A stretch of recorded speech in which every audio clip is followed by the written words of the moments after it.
Welcome to The Explainer. Today, we're diving into a discovery that basically rewrites 2,000 years of scientific thought. And it all comes down to a tiny bird and one very persistent scientist. You know, for centuries, the greatest minds in history, I'm talking Aristotle all the way to Darwin, they all agreed on one thing. Animals could feel, for sure, but they couldn't truly speak. All their cries and calls were just seen as raw emotion. Fear, anger, happiness, but not words, not with any specific meaning. But this story is about the bird that changed everything. And more importantly, about the scientist who finally figured out how to listen. It all starts with a creature you've probably never even heard of. So meet the Japanese tit, or shizukura. Dr. Toshitaka Suzuki, who's an animal linguist at the University of Tokyo, has spent 20 years of his life studying them, and he realized pretty fast that their huge vocabulary, we're talking over 200 distinct sounds, wasn't just some random chirping. He found they had these specific, totally distinct alarm calls for different predators. So when a hawk would fly overhead, they'd let out this high-pitched hee, and all the other birds would instantly look up at the sky. But if a snake was slithering on the ground, the call was completely different, grating jar jar, which made all the birds look down. And this led to the big question. If he was going to challenge that 2,000-year-old belief, Dr. Suzuki had to prove that jar jar wasn't just a sound of general fear. He had to prove it was a true word, a noun, that specifically meant snake. So he came up with this really brilliant experiment.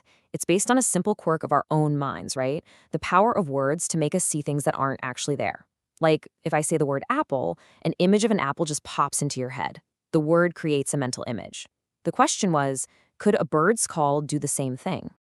Okay, so here's the clever setup he designed. First, he played that recorded jar jar snake call from a hidden speaker. Then, at the same time, he used a string to pull a simple stick up a tree trunk, making it move kind of like a snake would. The birds, who are now primed by the sound to expect a snake, formed that mental image. And then, they mistook the moving stick for a real predator and swooped in to investigate. And believe me, this wasn't some lucky one-off observation. As you can see here, this took 4 years of incredibly meticulous, painstaking work. Dr. Suzuki and his team ran this experiment over 300 times just to be absolutely sure their findings were scientifically solid.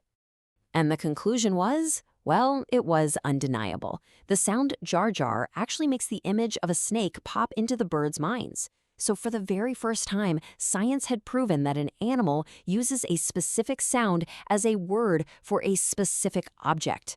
But trust me, the discoveries were just getting started. Dr. Suzuki pretty quickly realized these birds weren't just using single words. No, they were combining them, following actual rules to create entirely new meanings. They were literally building sentences. All right, let's break this down. First up, you've got the piss soupy call. Now on its own, this is just a general alert. It's the bird equivalent of saying, hey, watch out, or scan the area for danger.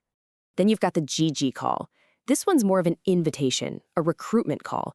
It means come here or, hey everyone, gather round. Okay, now this is where it gets really mind-blowing. When a tit calls out Pete Soupy, followed by GG, it creates a brand new specific command. Scan for danger and gather to mob the predator. But, and here's the kicker, if they reverse the order to GG Pete Soupy, it's completely meaningless. The other birds totally ignore it. This is just a brilliant illustration of a fundamental rule in every human language, syntax, or in simple terms, grammar. It's the idea that the order of words changes the meaning. Dog bites man is a completely different story from man bites dog, and these little Japanese tits showed they understand that critical rule. So this wasn't just some cool fact about one species of bird. No. This discovery was a total paradigm shift. It completely blew the doors open for a whole new way of looking at the entire animal kingdom. What this discovery did was help launch a whole new field of study, animal linguistics. And the goal here isn't to try and teach animals our languages in a lab. It's about going out to the wild and actually decoding the complex conversations that are already happening, all on the animal's own terms. And now, scientists are taking these methods and applying them all over the world, and the early results are just staggering. They're asking questions like, do elephants use unique calls for each other, almost like names?